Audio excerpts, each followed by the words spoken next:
What's up, guys? Can you hear me? Can you see me? Let me see what we got going on here. All right, bet. Hey, what's up, Massive Panda? Thanks for showing up, man. All right, I think we're good. I just have to. I'm always like really late to these things, man.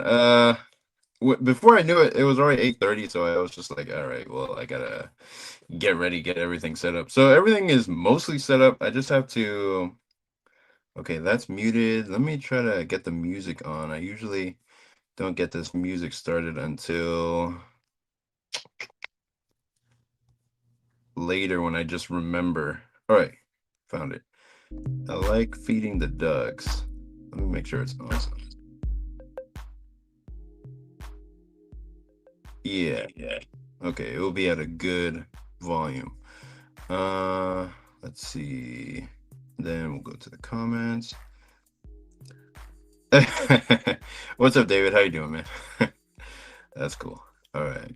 Uh, let me see. Glad you could make it, man. All right. All right, so we have, let me just go ahead and share my screen because right now I'm working on the file for Saintly. So I am, let's see if it's sharing my screen. Okay. So basically I'm just filling in all the colors on this thing. Let me turn this, quit that, quit. There we go. All right. So everyone can see. I'll make sure I can see comments up here. And here we go. Yeah. Yeah, so basically I've just been working pretty much all day, every day, and that's just my life now. That's what I do. Let me make sure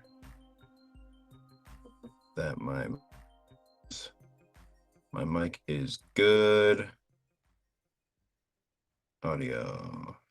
Yep, coming from the right source. Okay, now it's coming from the right source. There we go. Sweet. All right. And then what else? Yeah, I mean, yeah, this is all I'm working on. Like, I'm just doing the flats. I have to do the flats by myself. I actually had to tell my flatter just recently, like, hey, yeah, I know you. I said I would hire you to work on issue one, but yeah, I can't afford that right now, so I'm just gonna have to do it myself. So basically, I've just been playing like paint by numbers and coloring in all the areas that I need to for my comic. Um, let me see.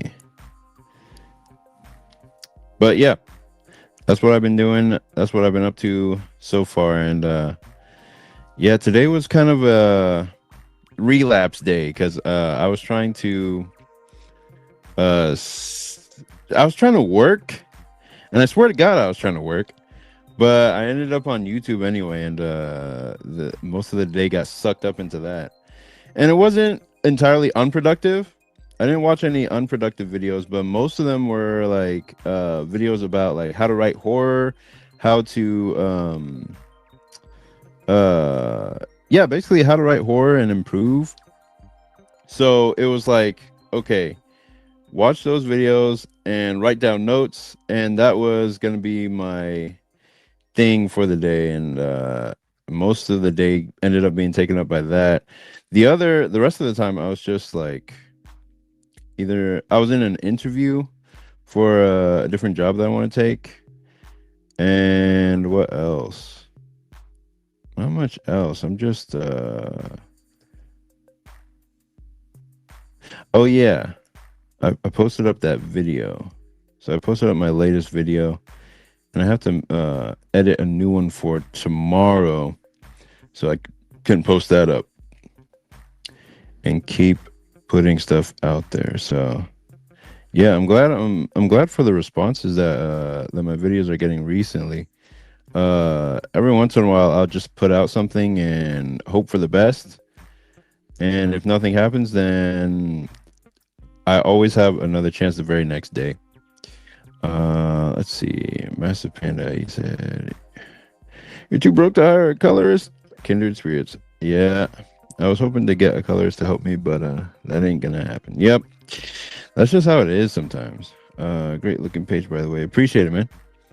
Yeah, that's just how it is, man. Like, and it's not even a colorist. I'm the colorist. I colored Air Rider. I colored everything that I've done up till now, but um, to have somebody helping me with flats, that's what I've had like since the Cubert school. But even now, it's like, okay, I can't afford that. I can't. I just don't have the funds right now. So what I've done is like just watch a bunch of whole like Dave Ramsey videos, and I figured out um what my actual budget looks like for like every month or for the month at the very least. And he said you have to budget or try to budget for at least 3 months before you figure out get a good estimate of what your income is like. But my income is really inconsistent right now, so I'm just guessing, well, not guessing, but I'll look at the statements and I'm just like, all right, that's about how much I made from working that much this month. So I'm going to work more next month, or I'm going to try to, but I'm going to budget for how much I worked before and not try to overestimate how much I'm going to make the next time. So I'm going to reference this color from this page, and this might not even be the final color for this guy. But I have to choose something, you know what I mean? So I'm going to do something like this. Let me know if the music is too loud, because I hear it in my ear and I'm just like, man, is that a little bit too loud? Okay.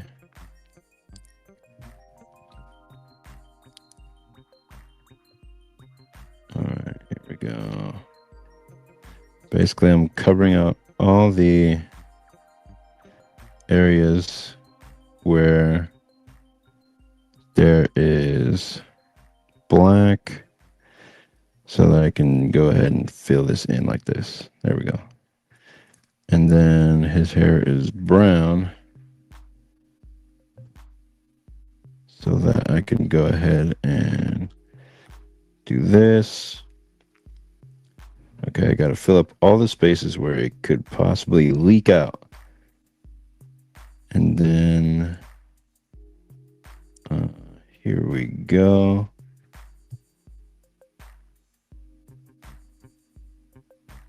Hey, what's up, Saladin? How you doing, man? Appreciate it. Thanks for taking a look. Um, I feel like we talked recently, or we had like a comment exchange somewhere recently. I forget which video that was though. You'll have to remind me. But I feel like it was productive or it was good. Let me do this. Uh, Here we go.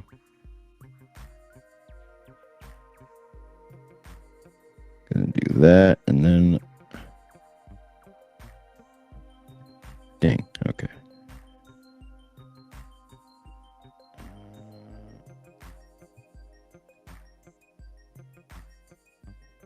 There we go. Yeah, I thought we did. Yep. Very recently too. Um and I like to try to reply to like literally every single comment that I get on the channel. I don't think there's one that I haven't responded to in some way, shape, or form. Usually, if it's just negative, like pure negativity, I'll just be like, just ignore it and just move on to the next. That's usually the best thing to do in those types of situations. Let's see. Here we go. And yeah, basically this is comics, man. Like none of it is glamorous, none of it is like uh super awesome. There's this one image of this character Mashiro from Bakuman where he's just drawing and it looks like he's having the time of his life. He's going ham, he's going in. And sometimes drawing can feel like that, but it never really actually looks like that. Let me show you the image that I mean. Because that is is probably the best image that came out of Bakuman. Mashiro drawing.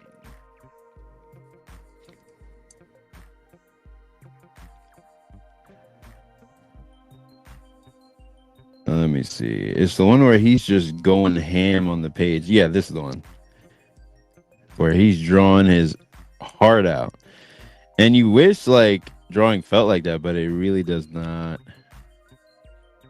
It is a slog. Like this is like the kind of glamorous representation of what drawing looks like or what drawing manga looks like, but it's not like that at all. It's more like this where I'm just I gotta paint in all the hairs on this guy's head, or I gotta draw or redraw something that I already did.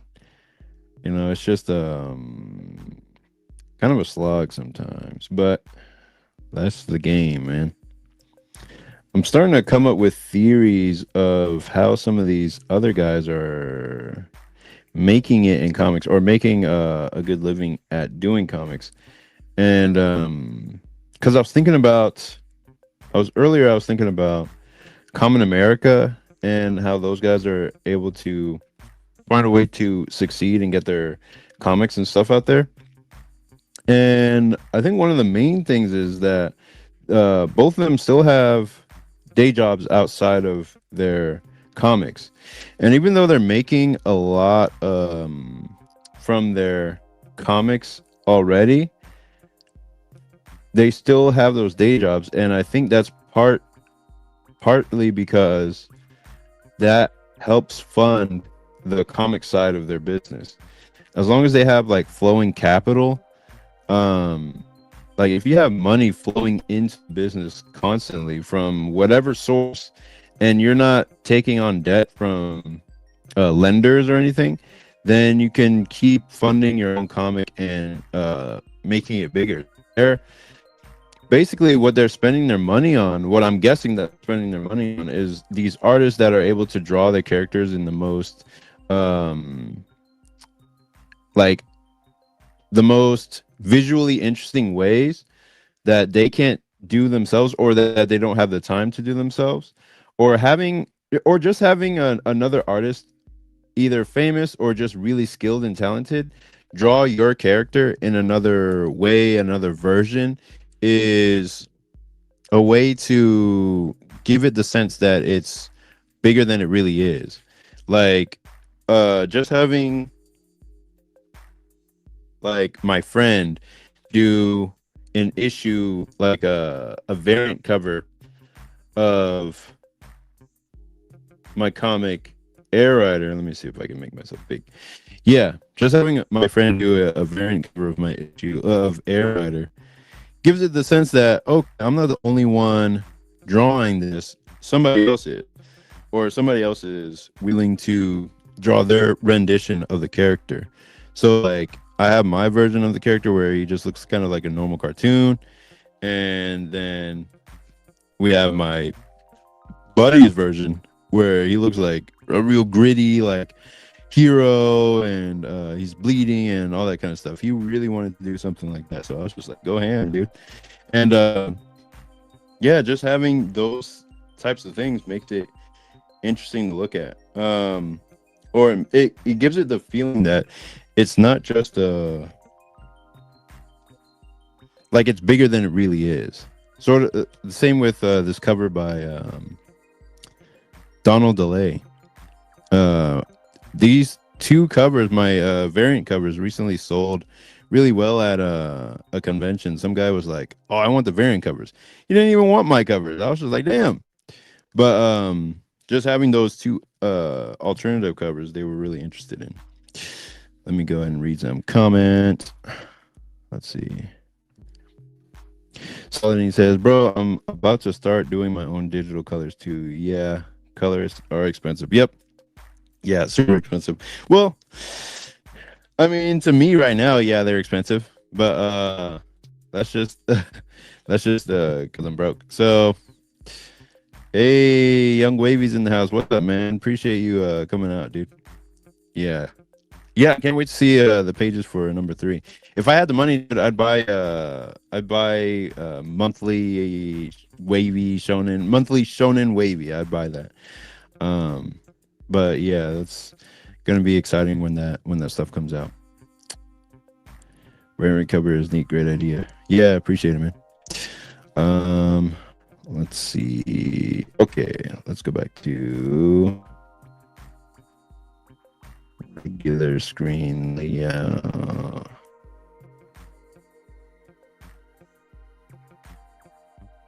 Okay.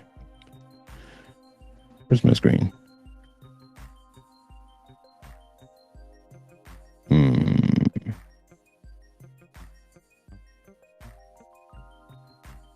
Exit solo layout. Okay.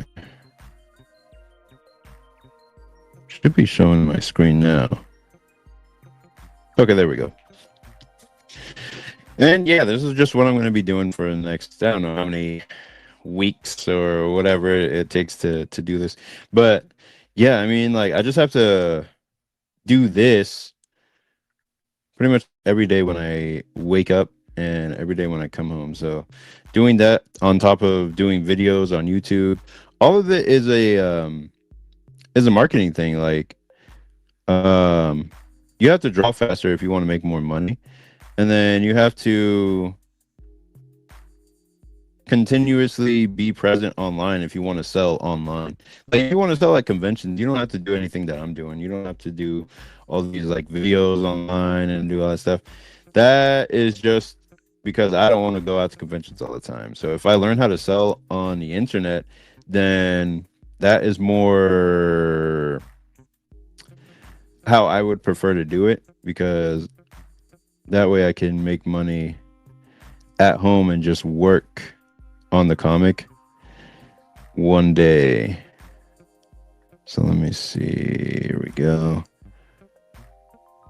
And yeah, you could just kind of get into a flow with doing this. Just kind of relax and stop thinking and just put the colors in there where they need to go. Let's see. Hey, bro, appreciate it, man. Yeah, dude. That'd be great. Well, we can trade comics, man. I'll I'll send you a package of some Air Rider stuff, man. And maybe Saintly once I get it out there, because that is definitely going to be done by February for sure. Dope. Awesome. So let me jump to here. I'm gonna go ahead, start coloring these guys in. I'm trying to find a way to get faster. Let me see. Okay, here we go. There we go. And I'll take this color, color it down there. What color is this shirt? I don't even know. Not red, not red. Green, no, not green. Maybe green. No, not green. Blue, no, not blue. Would it be orange? Yellow? No. I actually don't know what color his shirt would be. It's got to be some type of orangish color. Possibly. Let's try that. Let's just go with that. We'll go with that for now.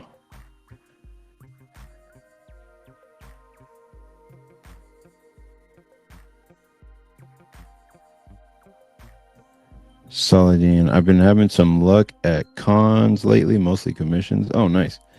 Yeah, commissions. If you can show that you can draw well enough, or if if people come up to the table and you have some good prices, then you can sell a lot of commissions, man. Um, and appreciate it, man. Appreciate you sharing the stream. Hey, Ichthus, what's up, man? How you doing? Thanks for coming to the stream, dude. Let's see. What's the streaming setup that you utilize for your interviews, and could I possibly do it on mobile? Actually, this camera right here that I'm pointing to is my iPhone. So the streaming setup that I use for that I've used pretty much every time in the past is just my laptop. So if I switch to my laptop camera, it is, let me mute that. Okay. Yeah, if I switch to my laptop camera, this is what I use for streaming. So yeah, that's what I use for interviews, and that's what I've used pretty much every time in the past when I've done like podcasts with anybody else. And then I use StreamYard. So as you can see, like on the screen, I use StreamYard, and that has been basically the most intuitive or easiest to use to invite people and get people like into the stream, and it has great compatibility with YouTube. So yeah, that's always been the ease for me to use StreamYard with. And StreamYard doesn't work. It doesn't have the same, what's the word? It doesn't have the same compatibility. Like, it doesn't have the same range of use on your mobile phone or on your iPad, but you can invite yourself to the stream. And basically, since my phone camera has a better camera than my computer, I use that to film myself while I'm on the stream, and I have my iPhone plugged into that as well. So yeah, that's basically what my stream setup is. And Ichthus, I am working on flats for Saintly issue 1. So this is page 3 of issue 1, and I'm just flattening away. Right now I'm getting bored of looking at this page, so I wanna switch the page, but let me whiteize this background. Make it look, there we go. No, it kind of looks more like a actual comic page rather than a weird like mishmash of colors. Okay, so let me try this, and I'm gonna still have to format this for what do you call it, for webtoons. So that means separating out the panels and making them read on their own, even when they're what's the word? Actually, it would be easier to just do this. I'm gonna have to separate out the panels, make them read on their own, even without the page. And it's better to, if you're gonna do webtoons, it's better to draw. What's the word? It's better to draw it as a comic page first. Do it as a comic page first, and then separate it out for webtoons, if you plan to make a book at any point in your life. That'll just save you so much headache and grief, because not all webtoons, when they're translated to books, look good or readable. Sometimes it's just hard to read. Let's see. Does it automatically record? Yeah, StreamYard automatically records. So by the time this stream is done, it's just going to end up on YouTube automatically, because it's streaming to YouTube. That way I don't have to record it and upload it to YouTube. It's just going straight directly to YouTube. Same thing. Well, you can also do it where you can record your streams and then post it onto YouTube after you record the stream. And then it doesn't automatically record. You have to hit record. So if you wanted to do a meeting, like I've done this with my writing group, where we just do a meeting in StreamYard just because it allows us all to connect, kind of like Discord. And we don't hit record. We just let the meeting play out. It doesn't record on anybody's side. It's just we're talking as if it's a voice call on Google Meet or something like that.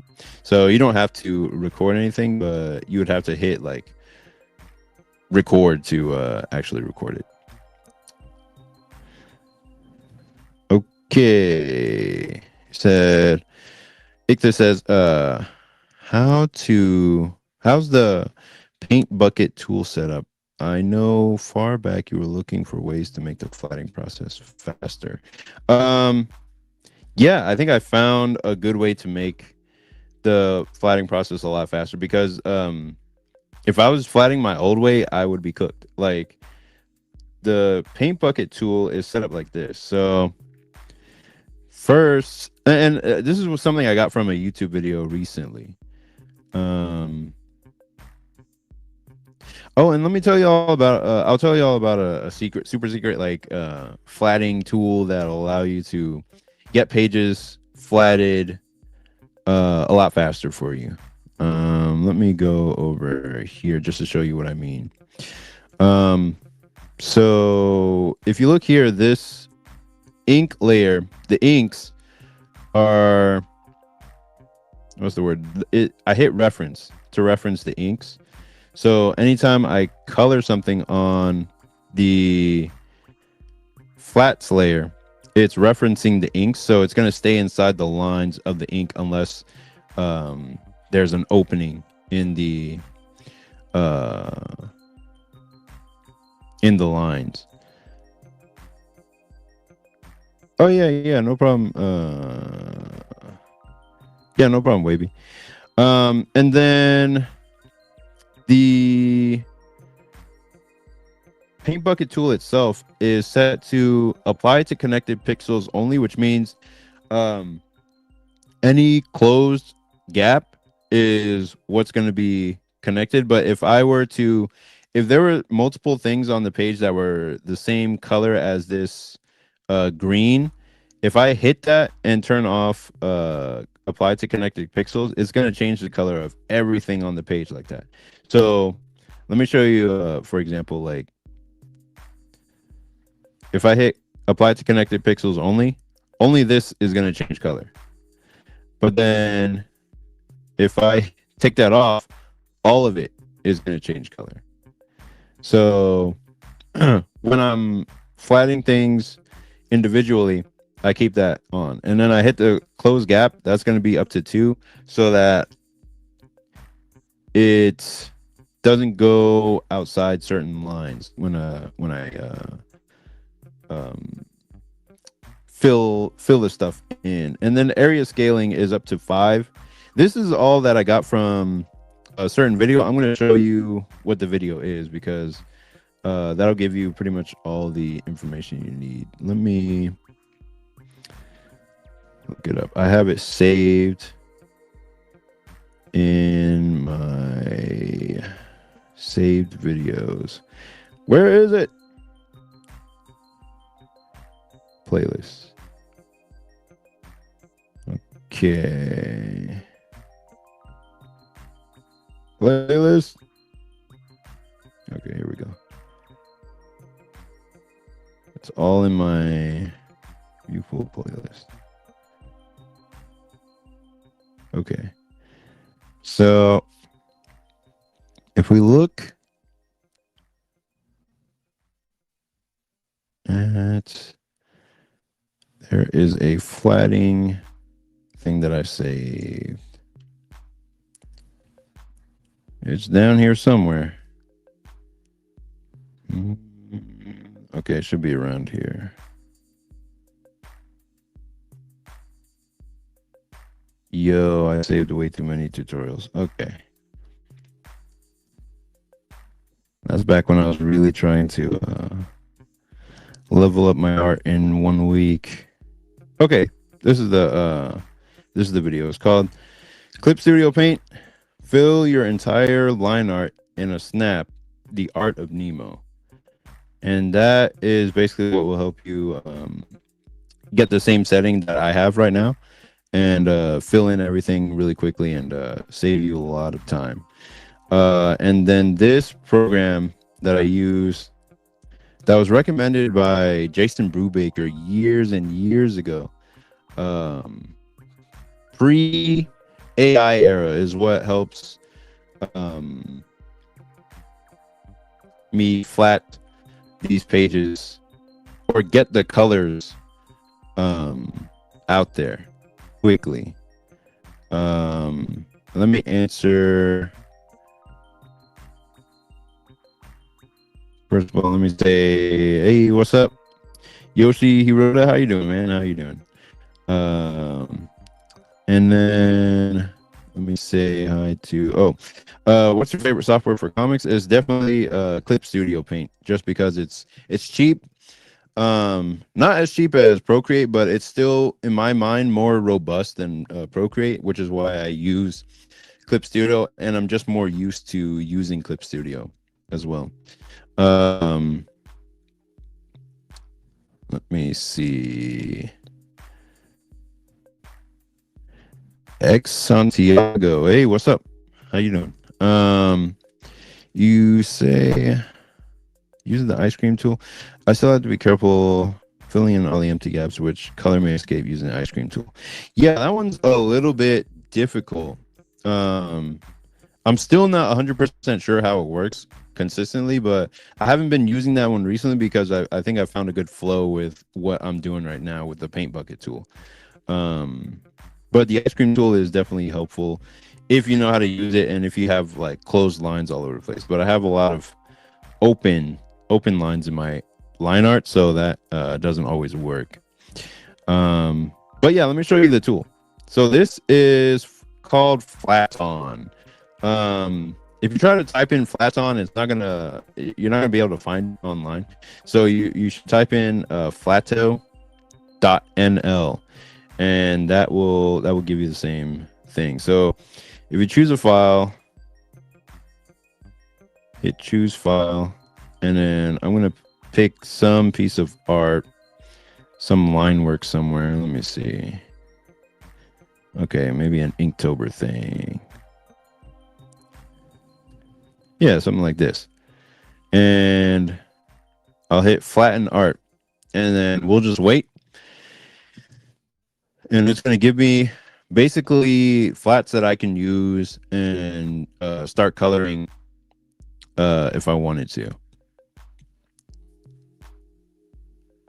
Let me go ahead and turn down the music just a little bit. Media assets. There we go. And so we're still waiting on the flats to generate. It should come up in like a minute or two. I mean, it's just that my computer's slow today, and apparently it says I have to relaunch. Crap!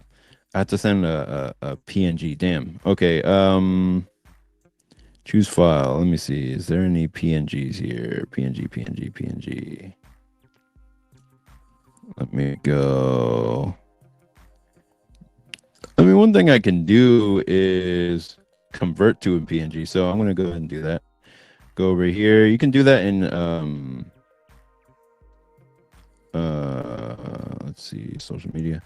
You can do that in MacBook, where you can just take the file that you have and convert it to a PNG. So I'm gonna go here, more, convert image, convert to PNG, and then that will spit it out in like a couple minutes, a couple seconds. Boom, right here. And then we'll go back over here, click that, and then now we have something we can for flat.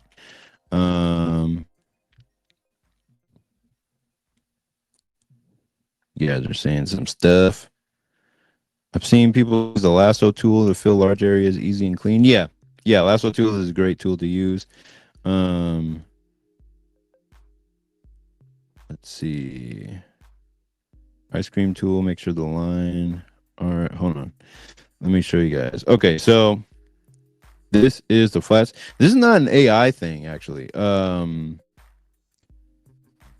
Take this as an AI flatting tool. No, this is actually way before AI ever came out. This is just a tool that somebody created um, a long time ago. Their name is Ayal Pincus.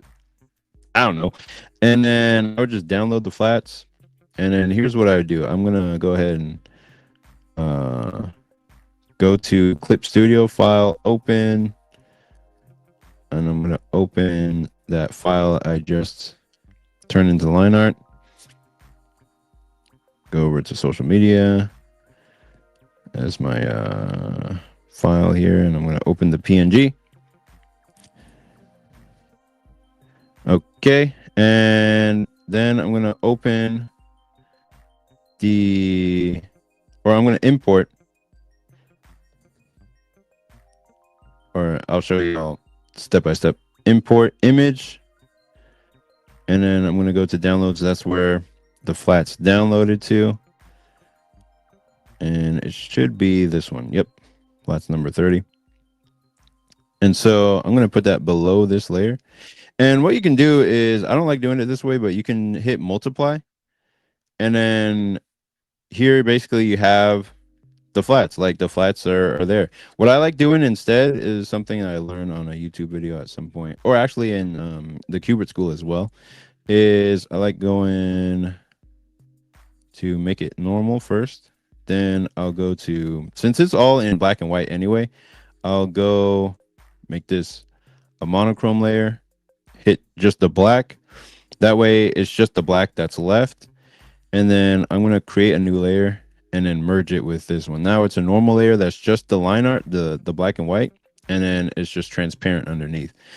And then the flats that the program spit out just goes directly underneath. So the file originally was 300 DPI, and so it spit out flats at 300 DPI, so it just fits perfectly underneath the colors that I have here. And now I can start coloring it. I'm gonna go ahead and do this outside area in white. I'm gonna refer layer, then I'm gonna hit lock so I don't accidentally color on that layer. And then this is still in a item or an image mode.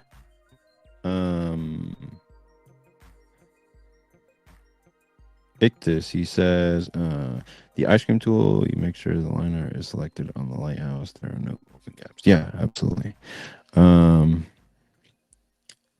Said my process is way different to keep my liner. Yeah, I don't even know, man. I just try to use whatever is quickest. So let me see. And then since this is still in what do you call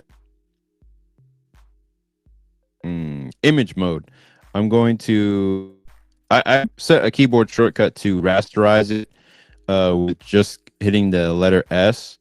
But I'll just go here and show you guys, and I'll rasterize it and just call it flats. Then yeah, that's basically it. That's the process. And then I'll hit this. I'll make it all white here, all white there. Whoops. There we go. And then just basically color it like the characters normally. And his coat is green. In fact, I almost want to start just doing this rather than doing my own comic, because man, doing the comic is like, it's a mountain. It's a mountain ahead left, and I just have to eat it. I just have to do it like one step at a time. I can't really like rush it or go overboard with it. So I'm just like, so yeah, basically you can just start coloring it in normally like as you would anything else. And because I actually learned a completely different method to color things back in the Kubert school, and it's the way I would prefer if I had all the time in the world, but I do not.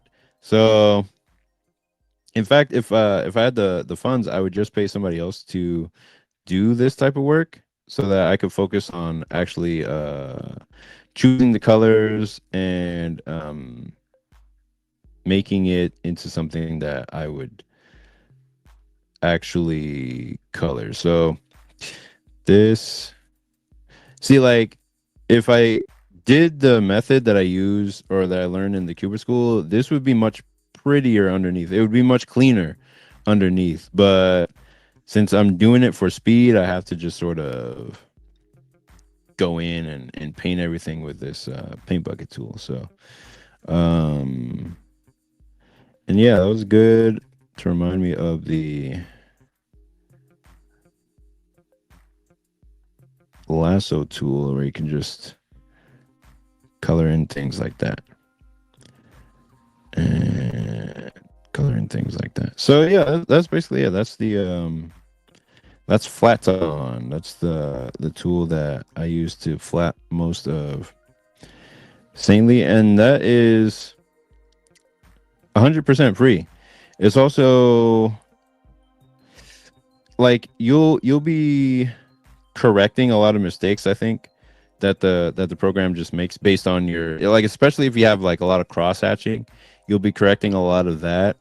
If you have a lot of open lines, you'll be correcting that too. And it'll just choose the most random colors pretty much every time, but they all look consistently pretty much the same, I think.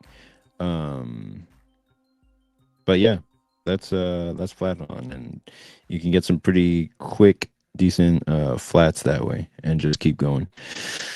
Let's see. X Santiago said, I remember Clip Studio had an option for automated coloring. Please tell me what that is because I don't even know. I've never seen that before because that would be amazing if it did have an option for that. I've seen things where it'll have an option for uh like if you want to shade something, it'll have an option for automatic shading depending on your light source. Um, but that's for, like simple things like a sphere or a cube or something. If you draw something like that, but I don't know about automatic coloring. I haven't seen that yet. Let me go ahead and start coloring some of this stuff in. Yep.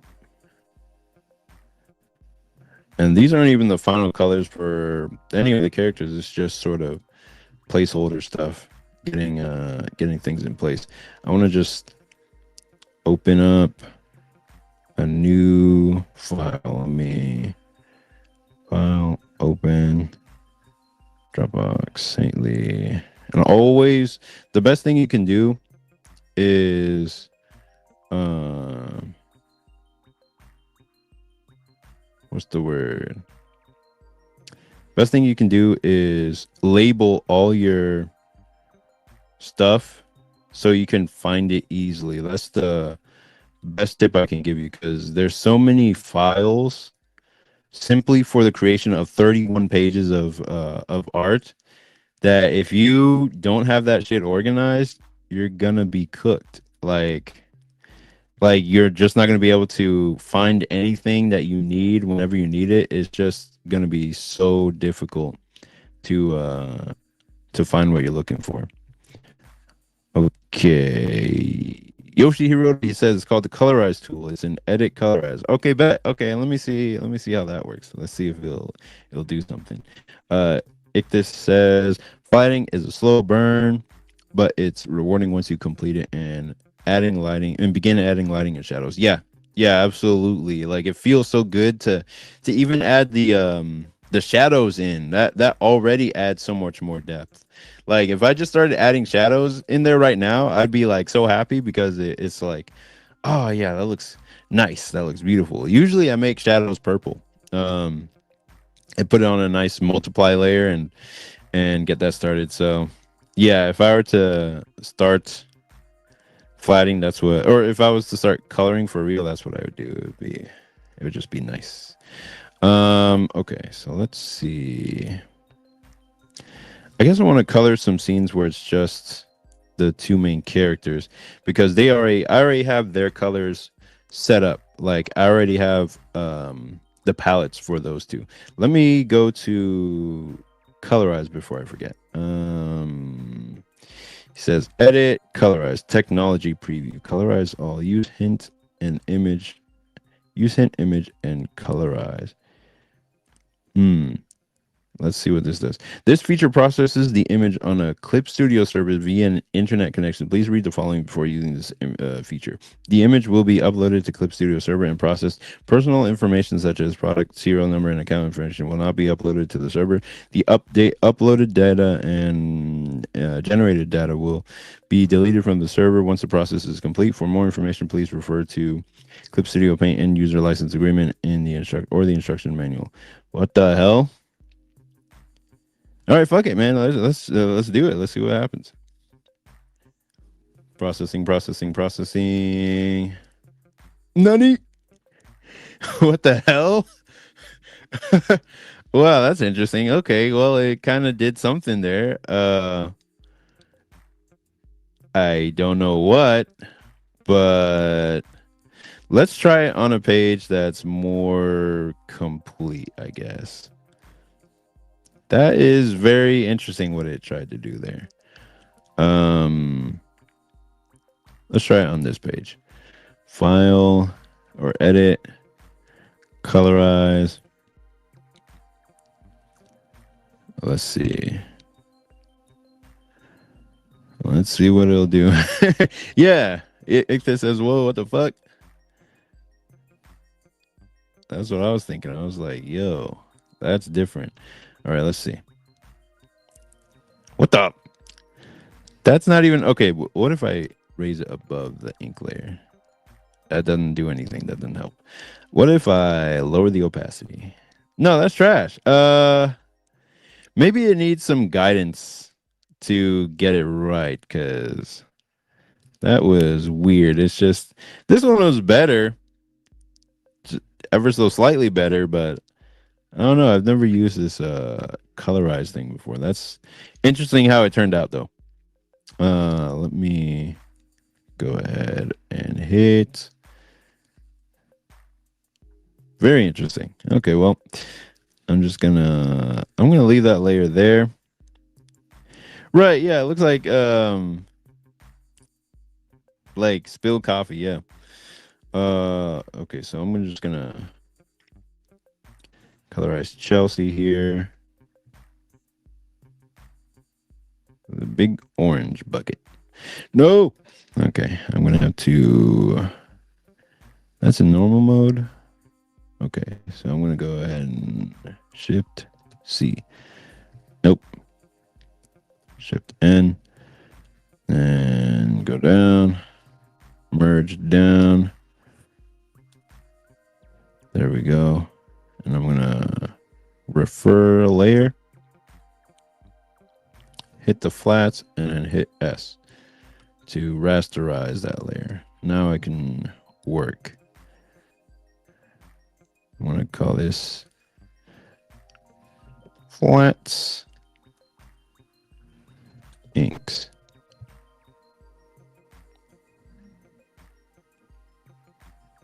Hey, what's up, Papa Enrico? How you doing, man?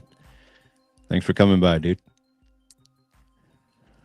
Okay, so I'm gonna just start flatting now. So we got her hair color here, then we got her skin color here. Just doop, doop, doop, doop. I'm gonna check what it looks like underneath. It looks okay underneath. Man, I'm violating so many laws just coloring it this way, but it's got to be done right now. It's just got to be done. Let's see. Apply area. I'm gonna do. I want to color in all these black areas because they're annoying me. Okay, there we go. Now I can see. Is there any more black areas? This is just correcting the colors that the flatting program came out with. Once again, it was called Flat Tone. Okay, so that is good enough. Then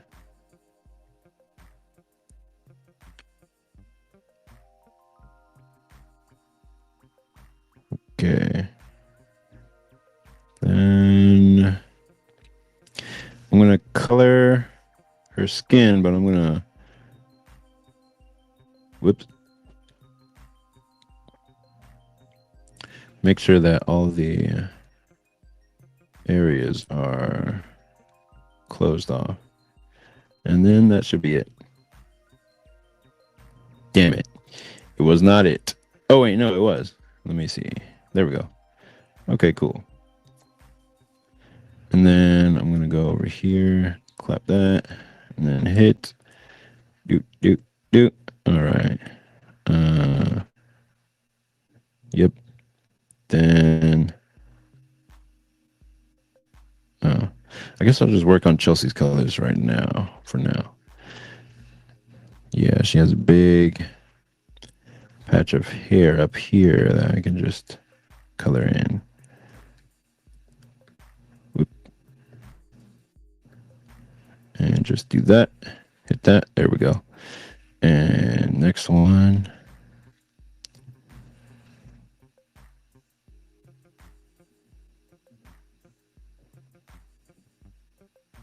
Dude, I feel like I'm going to be making videos every day for like 10 years.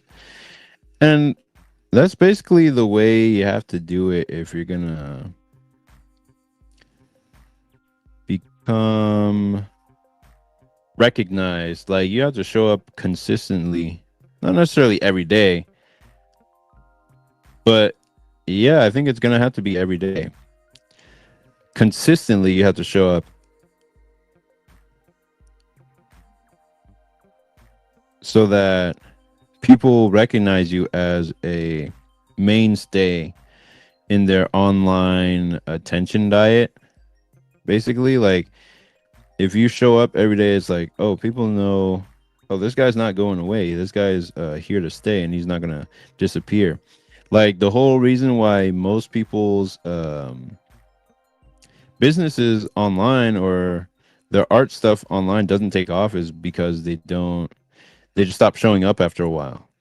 If you just consistently show up, even if it's not every day, even if it's just you consistently show up every month or every couple of weeks or every week, then people can start to build a rapport with you. They know, like, oh, this guy's going to show up here at this time on this day, and you are building that. You are building a habit for the audience to expect you at a certain time. That's why I do this show, or I do this stream on Thursday every week.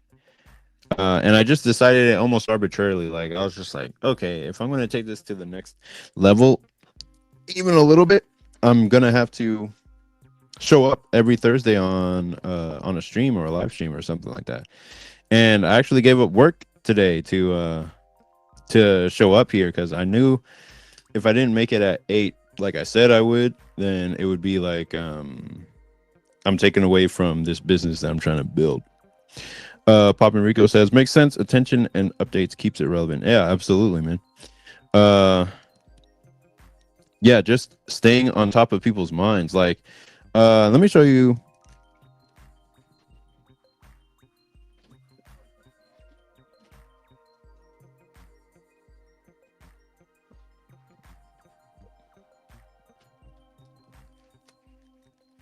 I actually bought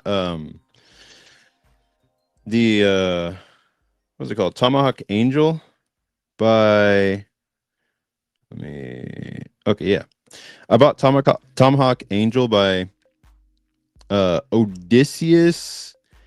I think his name is Odysseus Theodoratos. And I only bought it because I see his stuff online. I bought it off of Half Price Books.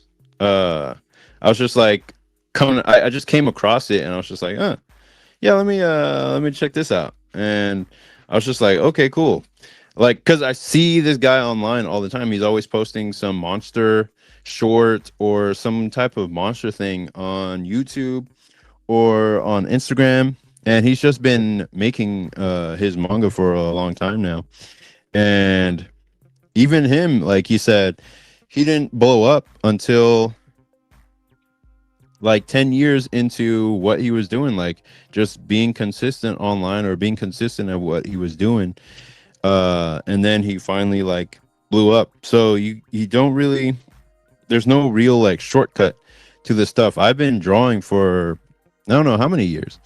Um like and taking it seriously,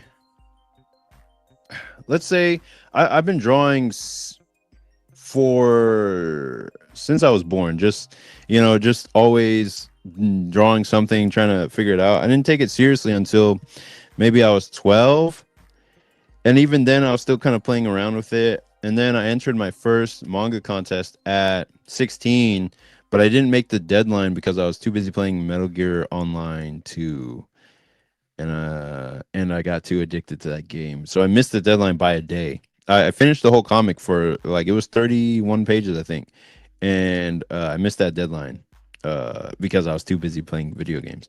But that's when I was really taking it seriously. Like, okay, this is what I'm going to use to try to get into the manga industry somehow. And that was when I was 16. So up until now, 13 years later, I've been drawing seriously and trying to improve my skills, and especially writing skills. And writing skills is hard to see results from because nobody can see the depth of your knowledge until you start talking about it on YouTube, or actually writing something that proves that you actually learned something from the writing skills that you've gained.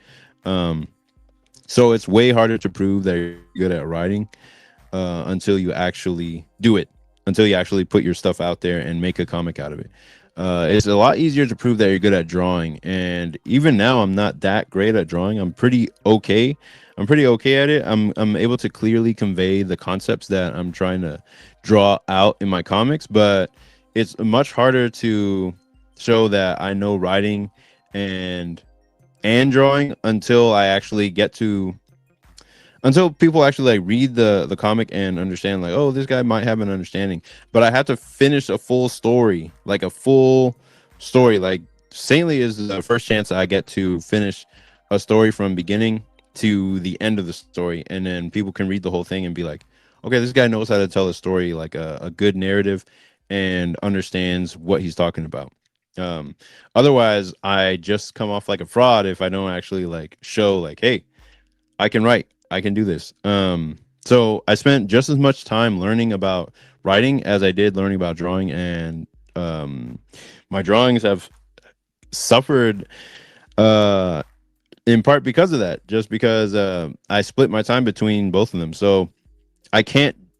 I can draw as good as a Pixiv artist. Like I can figure it out. I mean, it all I have to do is watch a couple tutorials and take the time, but I have no time.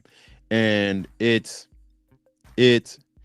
even if I drew like that, it would be a waste of time as a comic creator, because I don't like, my job as a creator is to tell a story with multiple images on a page. Like that is my job as a comic creator. I can't just drop everything and start drawing like a Pixiv artist if I want to. Like I have to focus on the job, the skills. Like all my skills are trained in telling sequential art, sequential story. So that's all I have focused on. But what was the point that I was trying to say? Like that I didn't take this seriously until I was 16, and then now oh yeah, it's I didn't start taking the business side of comics seriously until 2023, when I was broke and ran out of money. So I was just like, you know what, let me make an actual go for it and try to make um comics full time, or try to make it into a full time thing. So in 2023 was when I was like, okay, I'm going to start trying to market Air Rider, and then 2024 is when I actually sold both issue 1 and issue 2 of Air Rider. And I was just like, okay, that was my first actual business move. And now is the phase where I'm doing even more through making YouTube videos daily, constantly, and putting stuff out there so that I can build up my presence online and make people aware of my stuff. Even though I've been online in some way, shape, or form for over, like, my YouTube just turned 15. Like, I've been on here for 15 years. Um, and I've been on DeviantArt probably even longer than that.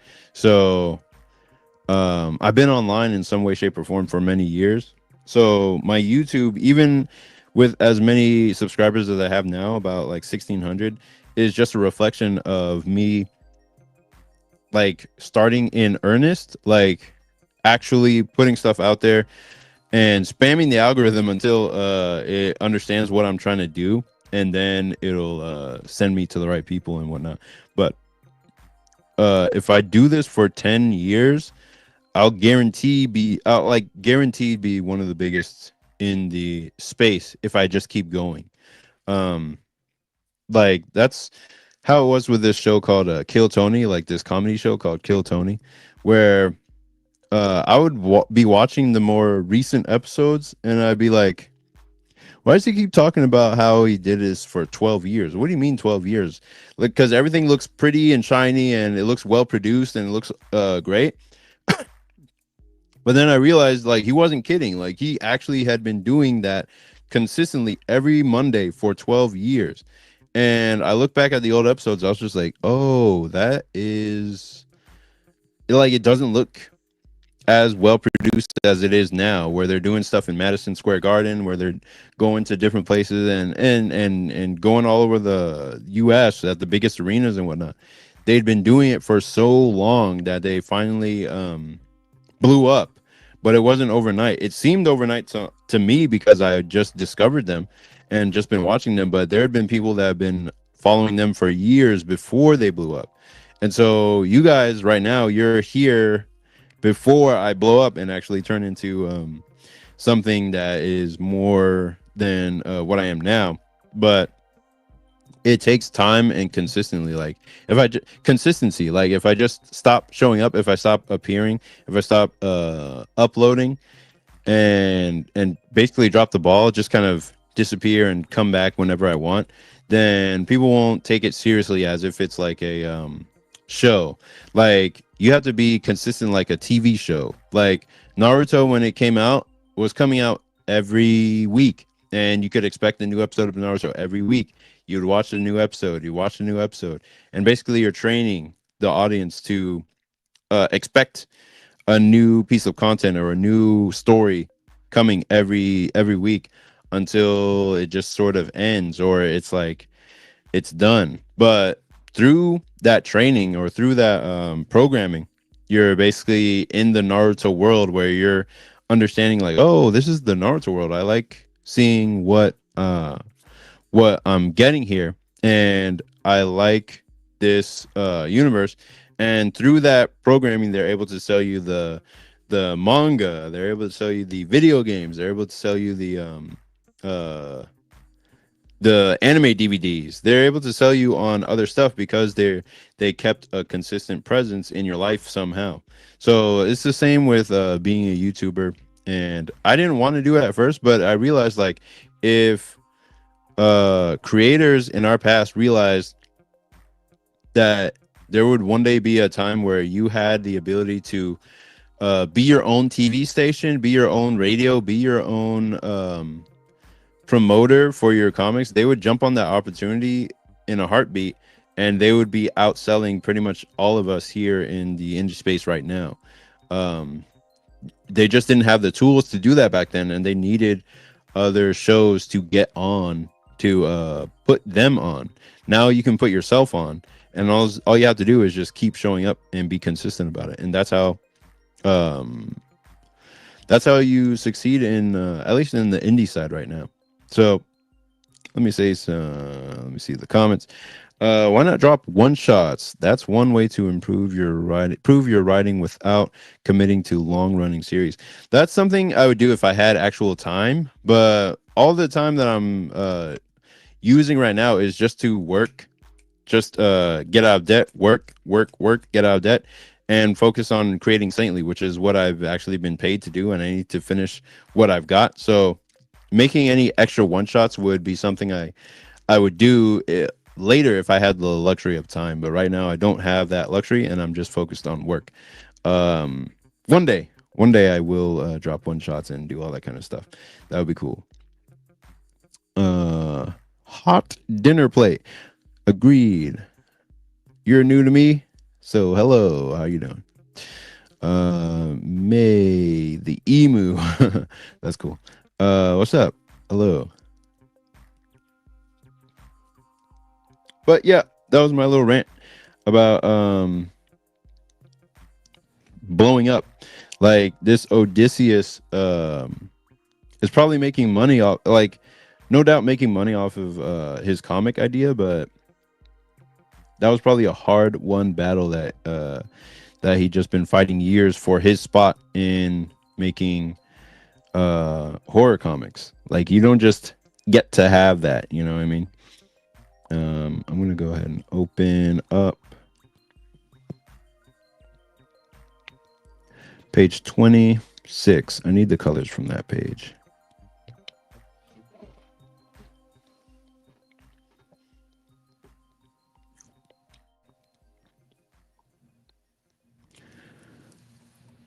Oh, cool. Hot Dinner Plate says, found you randomly on my YouTube algo and really dug your art style. Yeah, thanks. Thanks for taking a look at my stuff.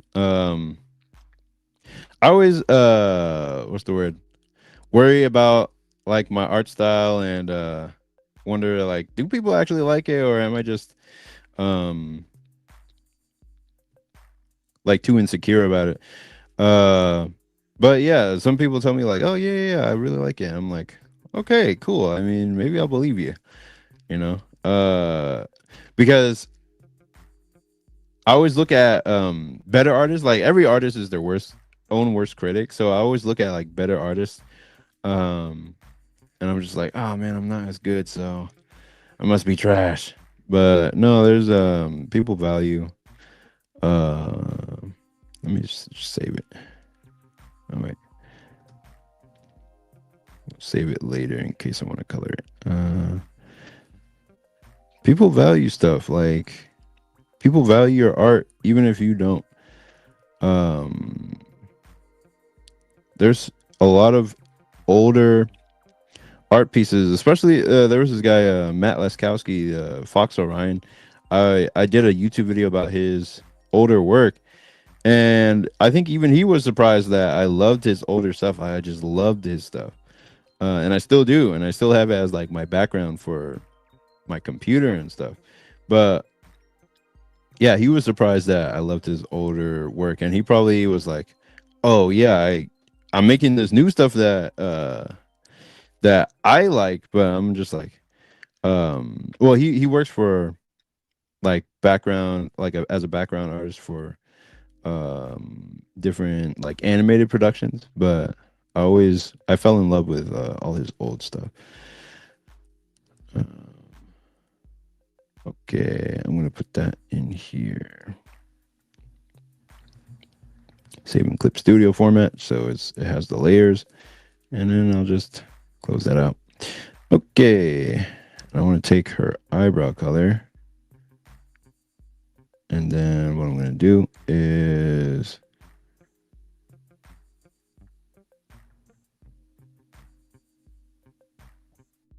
add color. No, I'm going to go back over here, take your eyebrow color from there, then hit replace. There we go. Now we can use that over here and just start, whoops, just start filling it in. Okay, take your eye color here. and just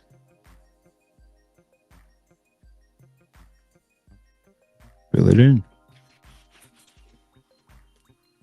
Skin color. And then let me go to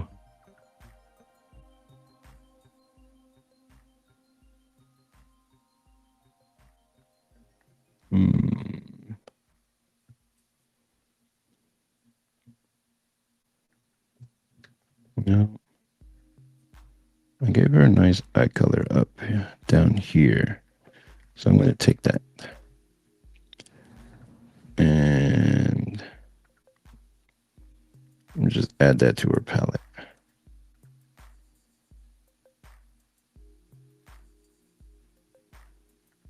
Gonna have to go back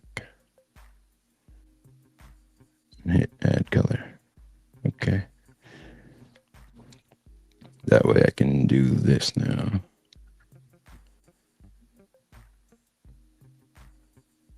Boom. There we go. Then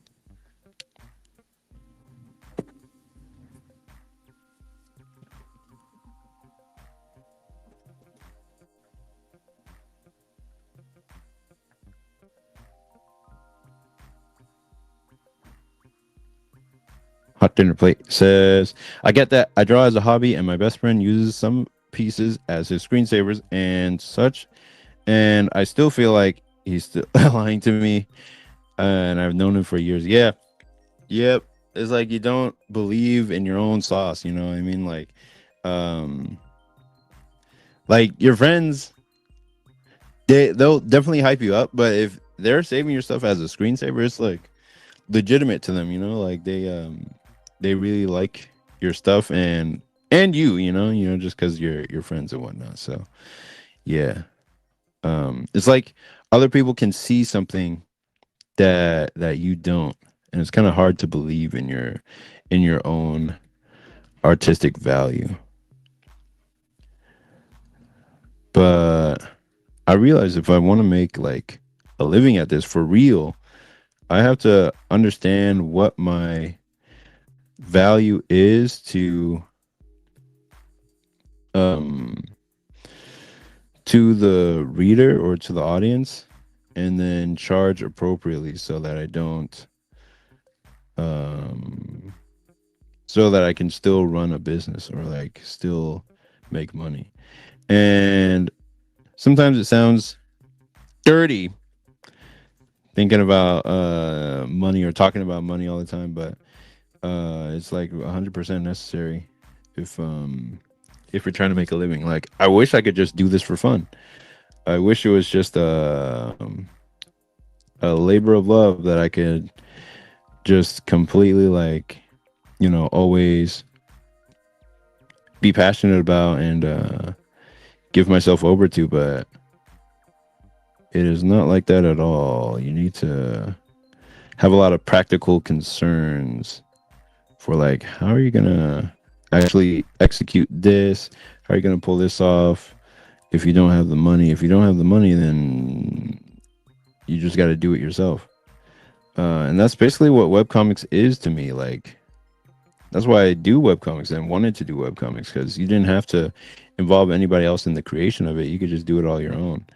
And that's why I chose that path because you can just do it, all of it.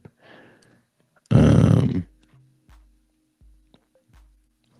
Solidity, he says, love your style, bro. What was the Kubert school like? The Kubrick. No, it's the Kubert school. And the Kubert school was when I was going there, it's different now, but when I was going there, it was kind of like a frat house in the boys' dorm pretty much. But the Kubert school itself was like it was kind of like a high school. It wasn't like super official where you were in a big huge college or a big huge campus. It was built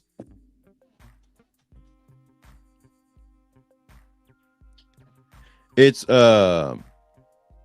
it's built out of a high school, a former high school, and it is just it's small. Like it, nothing about it is proper, like a proper college. I was hoping it would be like a cool like college with a lot of students, and we'd all be competing in our art and whatnot. But comics is not that big of a space to where it will just have all these random students and people running around. Like it was small, and it was actually shortened. Like it was actually made even smaller um, by the time I finally got there, because there just wasn't that many um, applicants to the school. It was really small. Um, but the learning in there is what we went there for, and all the teachers were really highly skilled. So I got I learned basically everything that I needed to know going, and yeah, like I still use professional skills that I learned in the Cubert school, especially the skill of finishing things. Says I have a buddy who graduated from there, and I was always interested in going. Yeah, I went there because I had full confidence that I would be able to pay back the loan that I took to go there. But if you can't afford to go there, or if you don't have delusional confidence in your ability to one day pay that money back, I wouldn't go into debt to learn how to draw comics. I would just use every resource that you have online to learn how to make comics. Uh, every online resource you could possibly have. I went there because I wanted the experience of being around peers, around other creators who also wanted to be in comics, and I was really expecting like a super competitive environment. That's not what it was. It was more like some people were serious about comics and most people wanted to play video games, but it did help me learn a lot of professional skills that I use to today. And I went there just to be surrounded by other artists and creators and to be able to talk to them and hang out. Um, but I wouldn't recommend going into that much debt for anyone else. You can go at pretty much any age. Like there was the ages would range from 18 just out of high school to there was a 60-year-old veteran that was there, and there was this other 50-year-old guy who was always causing problems for people, but he was okay.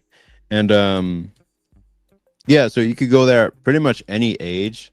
I think they're trying to make it a 4-year thing, like where you have 3 mandatory years, and then you have a fourth what do you call it, a fourth like optional year, but you don't have to go the whole time, and you could get a certificate, but the certificate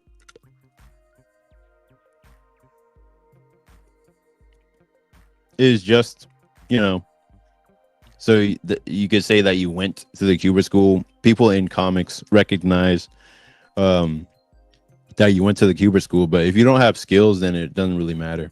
Like if you don't have skills in comics or writing, then you won't get hired, and people won't really care that you went to the Cuba school.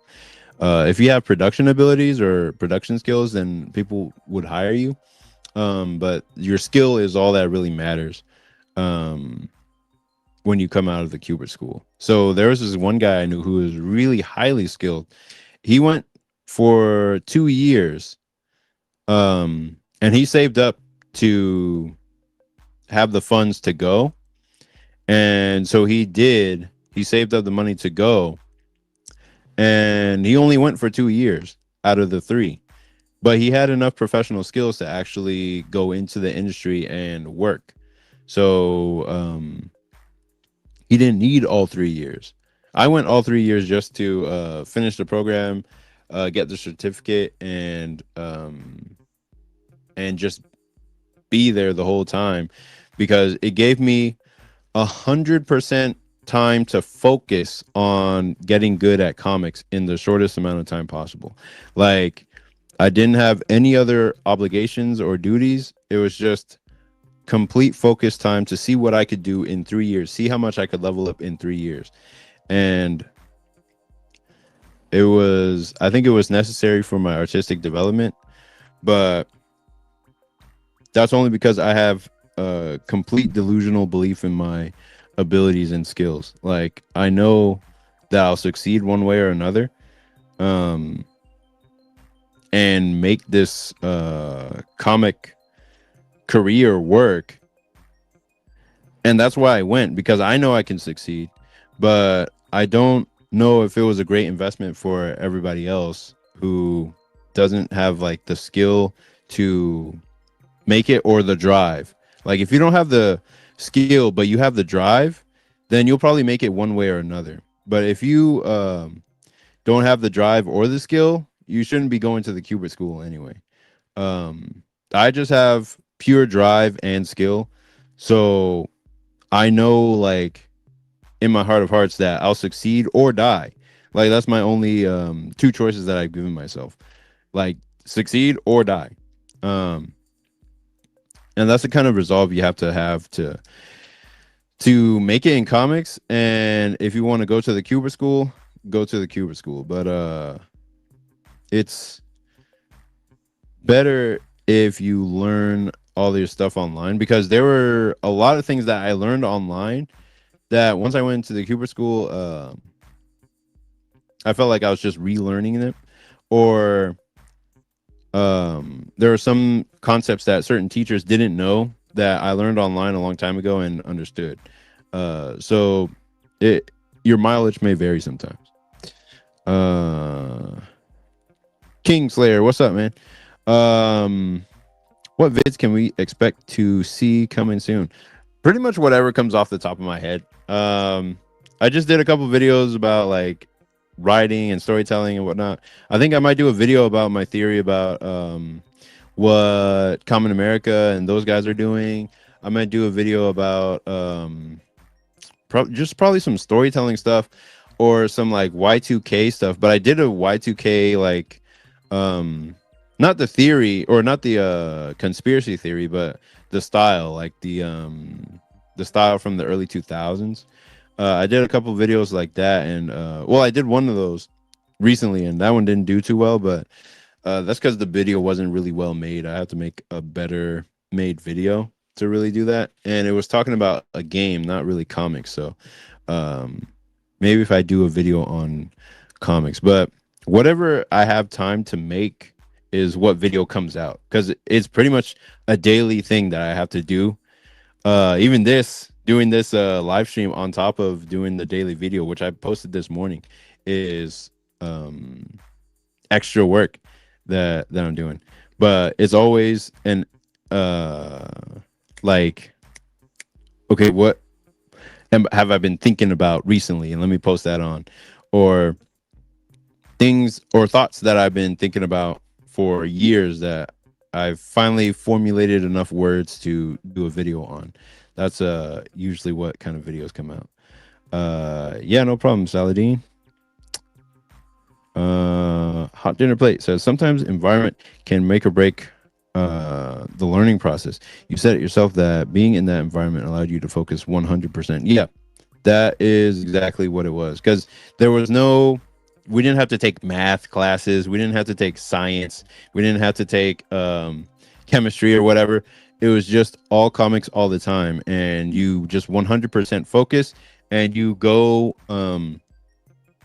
and just work on your comics. You go to school, you come back, you eat, you work on your comic, and you go back to school, get critiqued, and then work on whatever you got critiqued on, and just keep the cycle going. Have you ever had a professor named Nick Capone? No. At the time, he wasn't a professor. But he was, I think, the librarian at the time. Like, and we just hanging out with him a every once in a while, and I gave him a copy of Air Rider when I first printed it out in the Cubert school, and yeah, he was a I think he was a colorist at the time, and he was just working in the library, but I don't think we ever had him as a teacher. But yeah, yeah, I remember him, and we talked to him on my other podcast that I used to do with my buddy Nico a while back. Let me show you guys. Open in new incognito.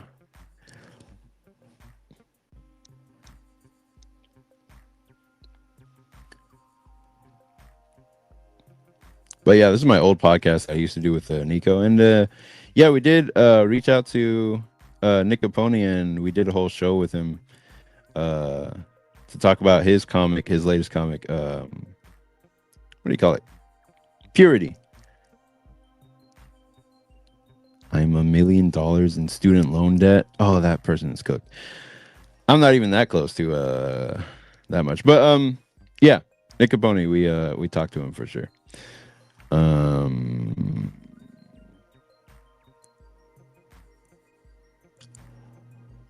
okay. So continuing on, let's see. I got the orange for her hair color. I'm going to color that. I'm going to color that. And then here I want to color this. And then color her skin. Take the eye and then hit that. Then I'm going to do this right here. Just do that. Draw a line there. And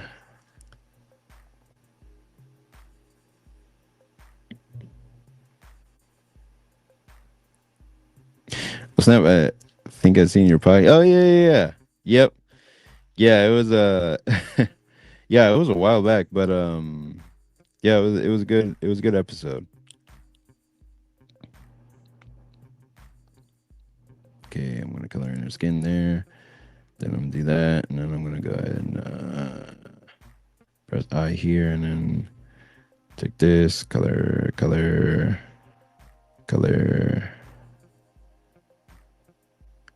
I'm gonna just take that, drag across.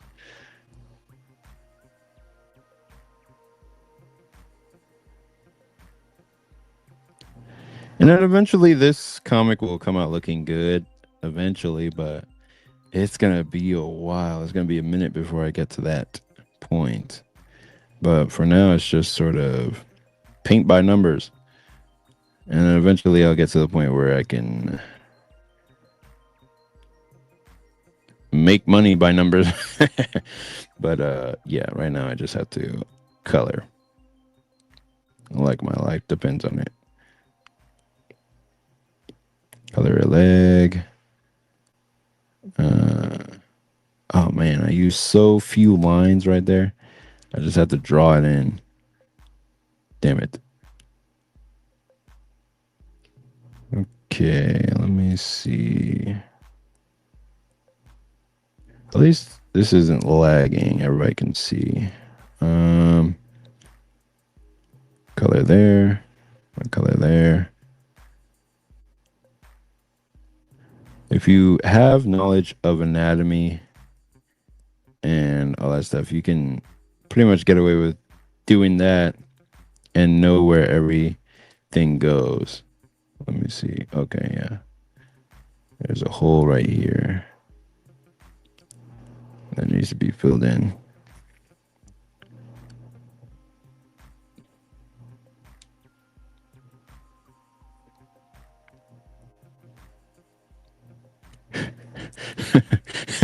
I love orangutans. Ignore my name. Is there a particular reason why the colors are so funky?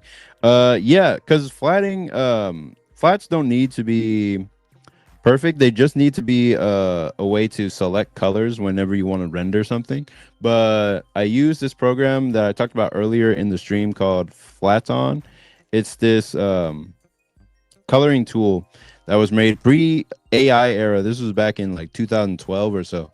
This person created a program that could flat your pictures for you, and basically these are the colors that will spit out of it, and then you just adjust the way that those colors look for how your characters are actually colored, and then you just continue working on there. You render on top of the colors that it gives you, so or the colors that you change it to. So yeah, that's why the colors look all weird and stuff.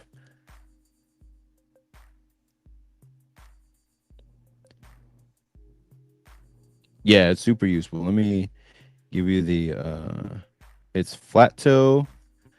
If you go to flatto.nl, it's called Flaton. But if you type in Flaton on the on online, it just for some reason it doesn't even pop up as one of the first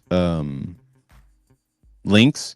So you have to go to flatto.nl, and that will take you to that. And it's just try it out. Like it'll you have to put in a PNG of your ink file, and then it'll spit out like the colors, and then you just put those colors underneath your ink file, and that's basically what I've just done here.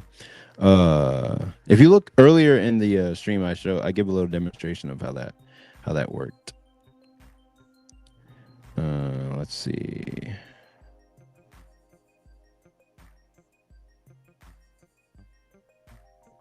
Okay, can I color her hair? No, the color's spilling out.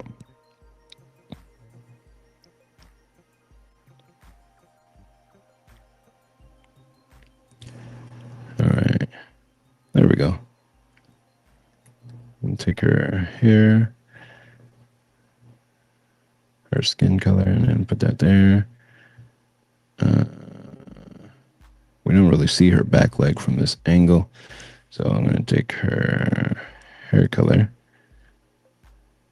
that back here. There we go. And then I'm going to take, that's mostly her colors. Let me fill in the little holes on her shirt.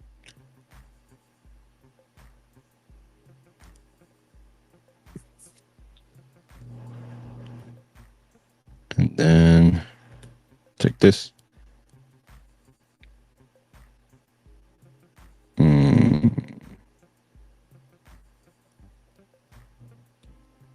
Post that right there. I wonder what kind of jobs I'll have tomorrow. I'd like to get a dishwashing job. All right, I'm gonna take her eye color, do this. There we go. I'm gonna do it on this side because it would be easier to shave off that way. I wish this wasn't so excruciatingly slow, but that's just the way it is. Okay.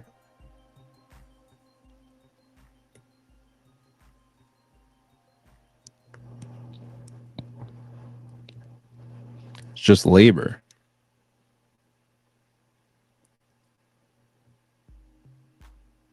I think there's a quote that says, "Great art begins as passion but finishes as labor." And that's all this is right now. We're just laboring, getting it done. And basically that's what like the situation I'm in now is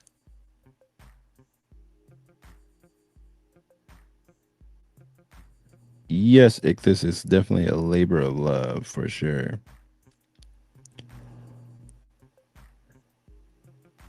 Um but yeah, part of the reason why I'm making Saintly the way it is because I'm in the situation I'm in right now, and it mirrors what the main character is going through.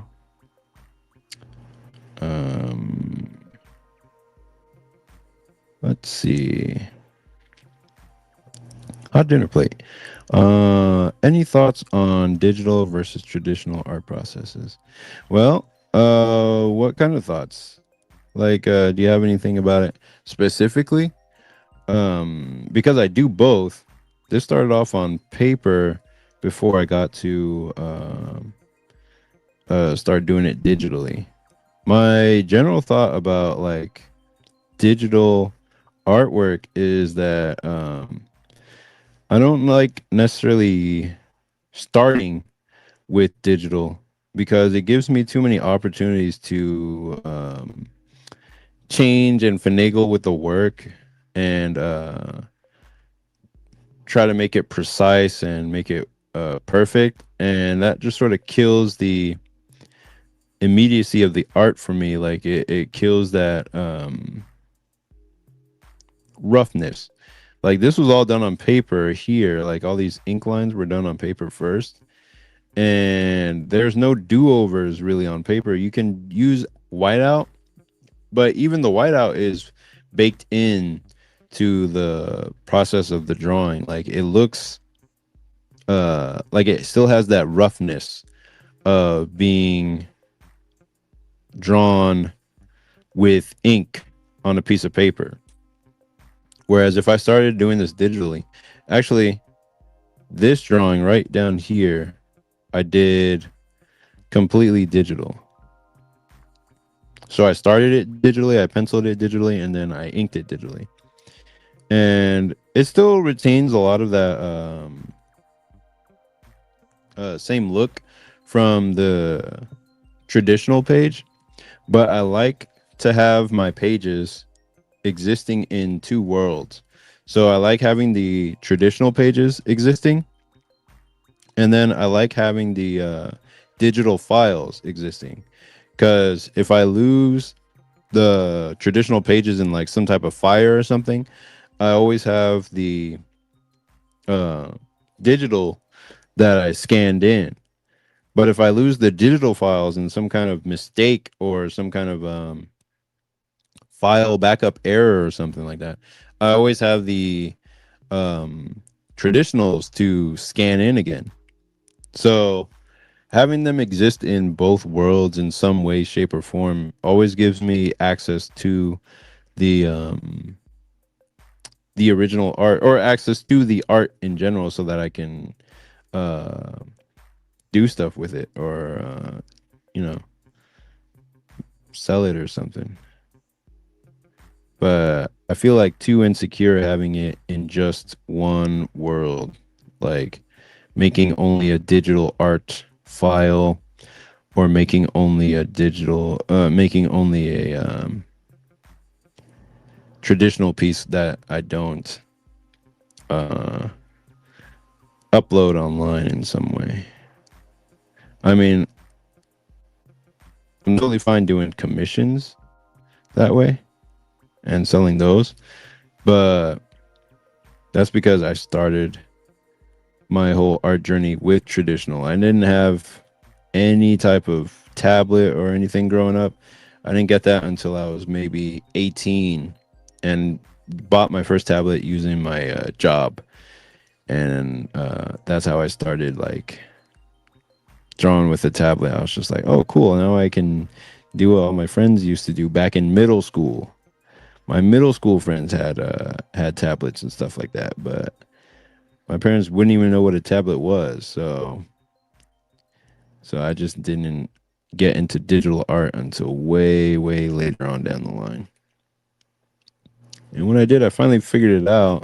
It took a lot of tutorials and took a lot of learning, but um, I finally got like comfortable enough with it to do whatever I'm doing now. So yeah. But for the longest time, I was just like, oh, I'll never go to digital art because even though I wanted to, but I just didn't have any kind of comfortability with doing it or using it at all. I was just like, I only know how to use pencil and ink, and I trained myself on using that. There's actually this digital artist online this guy who was copying the art style of Takeshi Obata, and basically every art style in manga as like a challenge for themselves. And when they tried to switch over to traditional, they were like, yeah, this is way harder than it looks. Like, there's no pen pressure or pen sensitivity. I just have to figure it out on the page. Um, so I was just like, yep, that's how it is. But I spent years and years just drawing in ink on page. So I'm much faster doing things traditionally, but I'm much more accurate when I use digital stuff because there's so many tools to um, correct your mistakes quickly. Okay. One day I'd like to get to a point where I could play games on stream. I'd play Metal Gear Online again, and I'd probably play this game called Ico and Shadow of the Colossus, just to be in those worlds.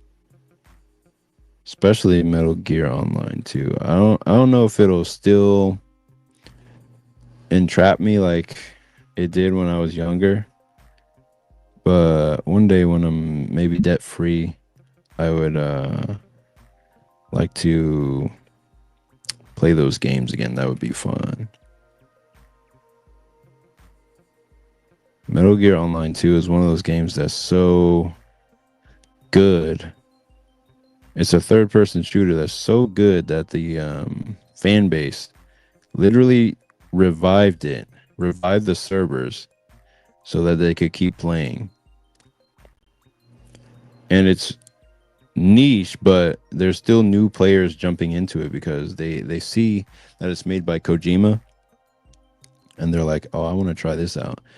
And it's just a really well-made game that nobody knows why it would be like destroyed or canceled or whatever, but that's just the way it was. Like they one day we just got a an announcement like, "Yep, Kojima will be shutting down these servers on April 24th, 2012 or whatever."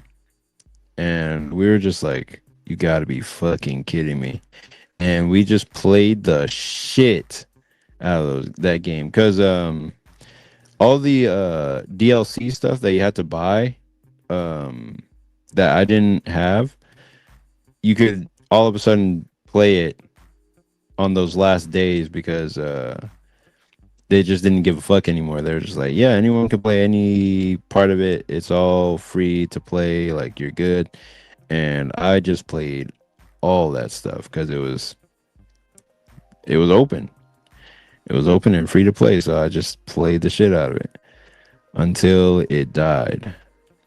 And that was real good times. I don't know what we did to mourn its passing, but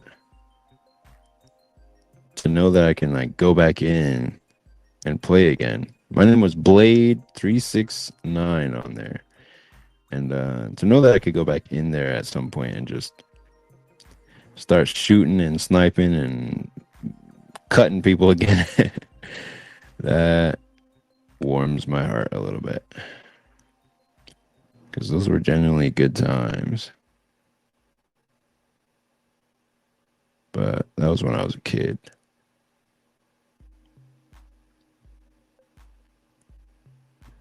The game that I went to afterward, that was just sort of not as good, but it was still a third person shooter. It was Uncharted 3. Uncharted 3 was the game I went into after that because I was just like, fuck it. If I gotta play something, it might as well be this. So that's that was my mindset going into that. I was just like, whatever. This is not and will never be anywhere near uh Metal Gear Online, but it's good enough. So I guess I'll play. And yeah, I just got good at that one after a while because it was the only option for third person shooters that were kind of like Metal Gear Online that I already had in my game profile and could play. And then eventually those servers went down and you couldn't play that anymore. So I was just like, well, fuck. Now what? And eventually Metal Gear Online 3 came out, which just didn't have the same vibe as the old version. And Uncharted 4 came out as well. That didn't have the same vibe, but it did have an improved vibe. I just didn't get to play any of them uh, on my own console. I just didn't have a console. And at some point, I realized I had to give up gaming altogether if I really wanted to make it in comics. Like, you don't have to give up gaming 100%, but it's just like if you want to have the right amount of focus required to make a long form story, then you're gonna have to give up something. Lately, for me, it's been giving up YouTube and Instagram, and I'm gonna have to put on like tighter restrictions because I slipped into a YouTube state earlier today, and I just couldn't like escape because I was like, okay, I'm using this to learn. I'm using this to learn um, writing skills, but the best way to learn writing skills is to just write and get that done. So I'm gonna have to put stricter restrictions on that. Genuinely crazy to me that games you pay full price for can just vanish overnight if they decide to shut down the servers, especially games that aren't multiplayer and co-op but still require online. Yeah, man, I don't even know how or why, but I mean, I guess they have to wipe that server space so that they can make space for a new game that they want to put on there, but it just sucks. Like, you could invest so much time into getting good at a game, especially the online version, and then they're just like, yeah, we're not really making money from this, so we're gonna shut this down so we can do another project. And you're just shit out of luck. Like, you're just not gonna be able to play that anymore. And that's it. That's the end of the story. Like, um, it sucks, man. I don't like when things just get removed like that. Even if you have the physical media, you're only able to play the offline campaign. Like, you can't play the online stuff anymore.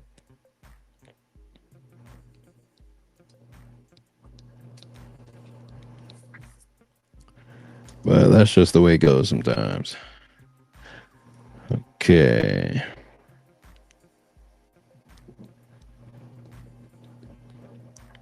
Let me color in her. Sure. There we go.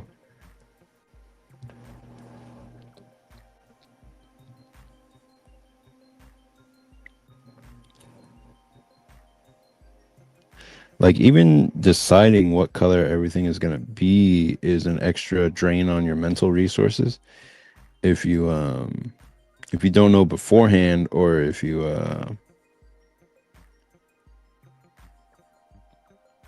are just making the comic for the first time. Because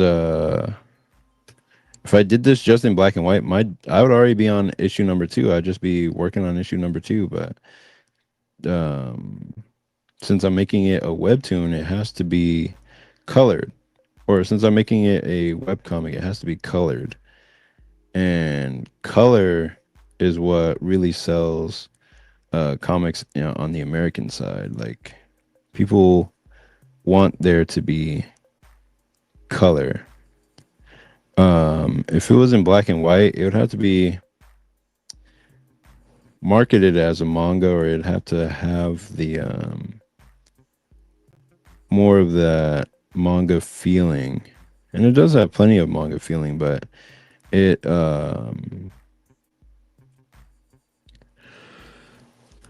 it just requires something more to it to sell it as a manga.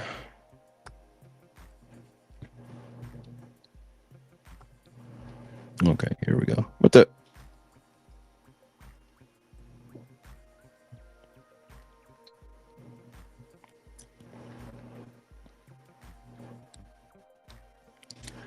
Okay.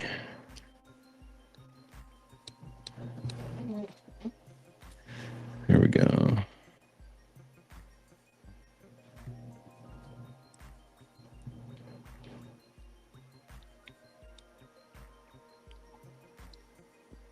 Mm.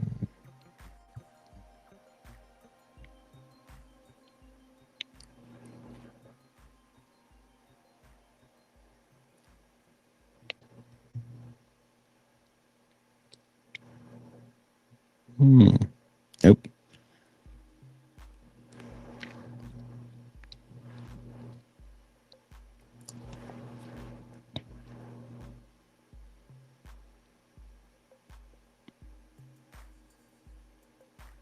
I knew that would be barely visible there.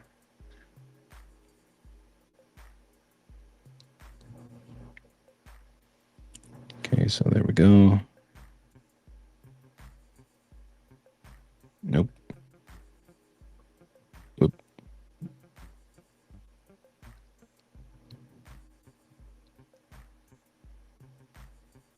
Okay.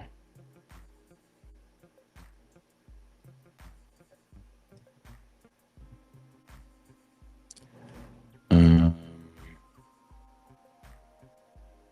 there we go. And this.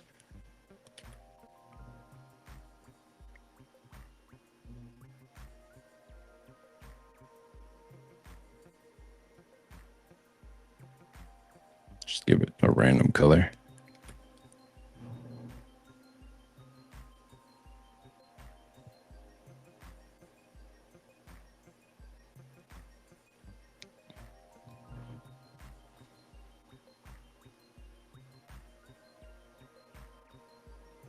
And I'll just hop off in like 8 minutes, and then that'll be that. I'll see y'all next week. And then, so if you have any questions left over before the end, just let me know. Do my best to answer them. And basically these days, all the time, like my mind is always like fried. Well, not really fried, but it's more like I forget random stuff, like people's names, or um just things that you think would be important but aren't 100% too important. Like I just be forgetting stuff. And that's just because that's just a factor of how much I'm working all the time. And I don't think I'm working even hard enough. Like there I should be living at a job or something. Like I should be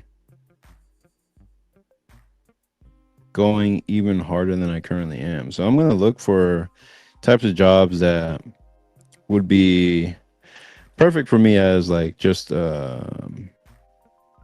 like manual labor, or maybe like as a plumber or something like that, just so that I can make more money quicker and sort of just jump out of this debt here, because that is the only thing, like I feel like is holding me back in terms of, it's the only thing that's holding me back in terms of is like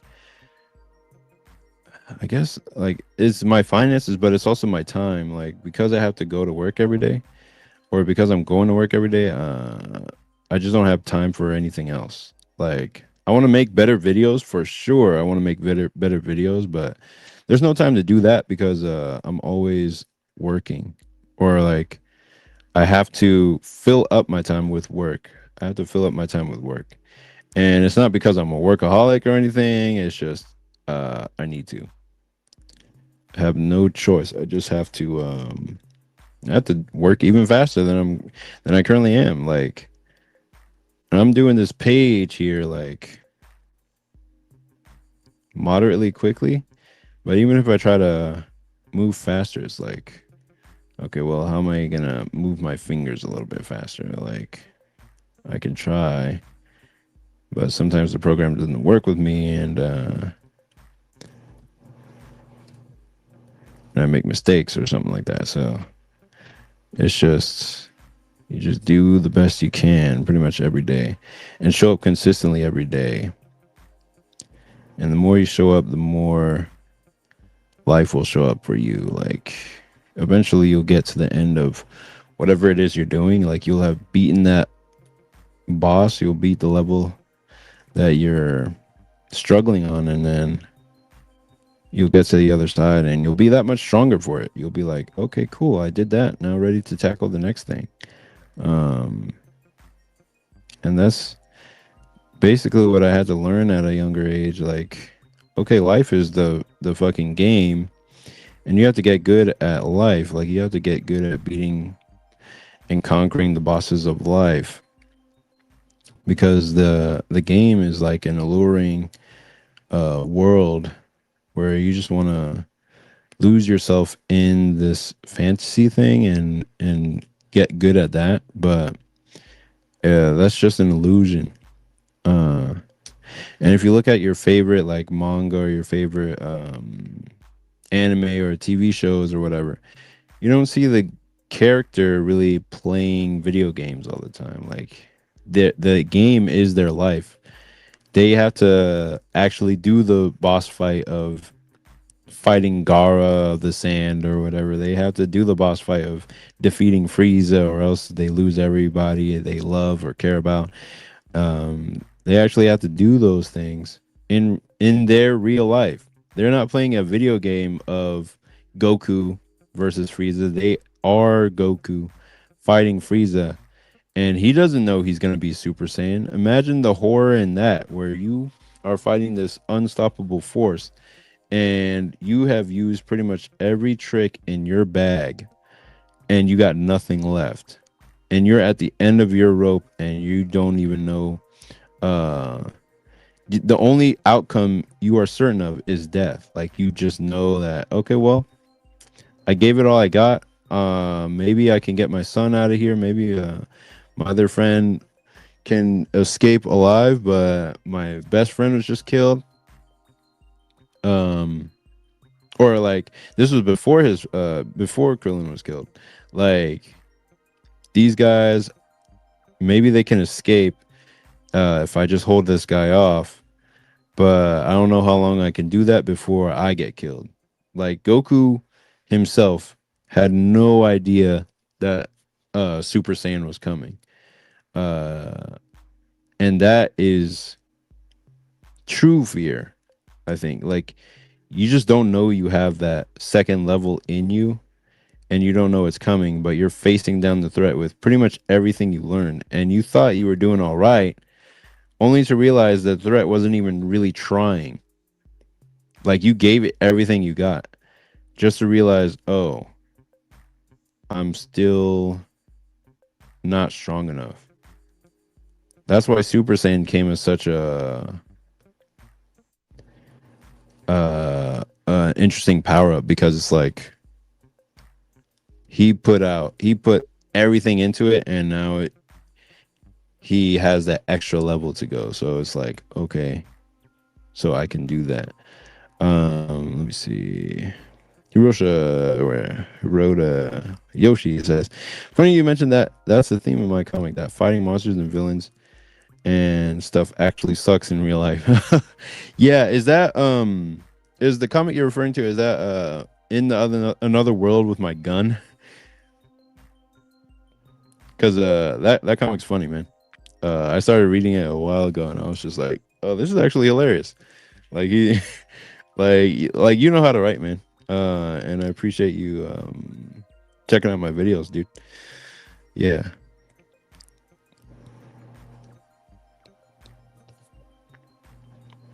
Let me see. Okay, well, yeah, that's a 2 hour mark. I don't have to hit 2 hour, 2 hours pretty much every time, but yeah. Okay, yeah. Yeah, it is that one. Yeah, you guys better check out In Another World with My Gun. Let me look that up real quick before I end the stream. Another with my gun. There we go. There we go. Yeah, this is the comic that Yoshi Hiroda does, or Hiroda Yoshi, and it's called In Another World with My Gun. They haven't made this one in Japan yet, dude. But yeah, dude, like y'all should check that out. Um it's a fun comic, and this guy knows his stuff when it comes to writing. So go ahead and check this go ahead and check this out. Got some weird stuff going on there, but it's a fun one. All right. And yeah, that'll be it for this episode. I will pretty much see y'all in the next yeah, pretty much next week, Thursday, and I'm just gonna be uploading pretty much every week, or every day, and the next day, and the next day. Insightful stream. Enjoyed watching the process. Excited for the comic. Peace. Yep. Thanks for dropping by, everybody, and I'll see y'all in the next one. See ya.